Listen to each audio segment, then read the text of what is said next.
ଆଉ ଏଇଠୁ ଆମେ ଯିବା ଆମ ରୁମ୍କୁ। ଆଉ ଏଇଟା ହେଉଛି ସେଇ ପ୍ଲେସ୍ଟା ଯେଉଁଟା ମୁଁ ପୂର୍ବ ଭିଡ଼ିଓରେ ପକାଇଥିଲି। ଆଉ ମୋ କ୍ୟାମେରା କ୍ୱାଲିଟି ଆକ୍ଚୁଆଲି ବହୁତ ମାନେ ଗରମ ହେଇଗଲାଣି ଫୋନ୍, ତ ସେଥିପାଇଁ କ୍ୟାମେରା କ୍ୱାଲିଟିଟା ଏତେ ଭଲ ଆସୁନି। ଆଉ ଆଗକୁ ଯାଇକି ଆପଣଙ୍କୁ ଦେଖେଇବି, ସେଇଟା ସେଇ ପ୍ଲେସ୍ଟା ଥିଲା। ଆଉ ବିଶ୍ୱାସ କର ଏ ବାଟ ଅଲଗା ପ୍ରକାର ବାଟ ଭାଇ, କଟକରେ ଏଇଭଳିଆ ଜାଗା ଆମର ପାଇବନି। ଆଉ ଯେଉଁ କଟକ ପିଲାମାନେ ଭାଇ ଏପଟେ ଆସିବେ ଭାଇ, ବିଶ୍ୱାସ କର ଆମ କଟକ ଟୋକାମାନଙ୍କୁ ଟିକେ ଭିଲେଜ୍ ଟାଇପ୍ର ଜାଗା ଭାରି ଭଲ ଲାଗେ।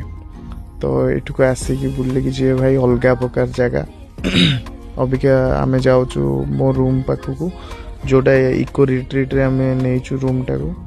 ଆଉ ବିଶ୍ୱାସ କର ଏ ରାସ୍ତାରେ ରାତି ଟାଇମ୍ରେ ଭାଇ ଚାଲିବା ପାଇଁ ଭାରି ଡର ଲାଗିବ। ଅବିକା ସିନା ଭଲ ଲାଗୁଛି, ଆଉ ଆଗରୁ ଟିକେ ଏତେ ଭଲ ମେଣ୍ଟେନ୍ ହେଇନଥିଲା, ଅବିକା ବହୁତ ଭଲ କରିଦେଇଛନ୍ତି ଇକୋ ରିଟ୍ରିଟ୍ରେ ଏଇଠି। ଆଉ ଗଭର୍ଣ୍ଣମେଣ୍ଟ ଏଇଟା ପୁରା ପରମାନେଣ୍ଟ ପାଇଁ ନେଇଯାଇଛି।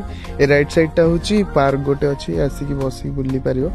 ପାର୍କ ଆସିବା ଏତେ ଦରକାର ପଡ଼େନି, କାହିଁକିନା ଇକୋ ରିଟ୍ରିଟ୍ ଏଇଭଳିଆ ବନେଇଛି। ମୁଁ ଭିତରଟା ପର ଭିଡ଼ିଓରେ ପକେଇବି, ଦେଖିବେ ଆପଣ। ପୁରା ଅଲଗା ପ୍ରକାର ଭିଡ଼ିଓ ହେଇଛି। ଆଉ ଏଇଠି ସେଫ୍ଟି ଜୋନ୍ ପାଇଁ ଆମ ଫାୟାର ସବୁ ଅଛି। ଆଉ ଏଇଟା ହେଉଛି ଇକୋ ରିଟ୍ରିଟ୍। ମୁଁ ଭିତର ଭିଡ଼ିଓ ଆଗକୁ ପକେଇବି, ୱେଟ୍ କରିଥାନ୍ତୁ, ମୋ ସହିତ ଯୋଡ଼ିକି ରହିଥାନ୍ତୁ, ମୁଁ ପକେଇବି। ଆଉ ଟିକେ ଦୟାକରିକି ଲାଇକ୍ ଆଉ ସେୟାର କରିଦେବ। ନୂଆ ମିନି ବ୍ଲଗ୍ କରୁଛି, କେବେ କରିନି ବ୍ଲଗ୍, ଫାର୍ଷ୍ଟ ଟାଇମ୍ କରୁଛି। ଆଉ ଏଇ ସିକ୍ୟୁରିଟି ଆସିଥିଲା ଦୌଡ଼ିକି ଖୋଲିବା ପାଇଁ ଗେଟ୍। ହଉ ମୁଁ ଭିତରକୁ ଯାଇକି ଭିଡ଼ିଓ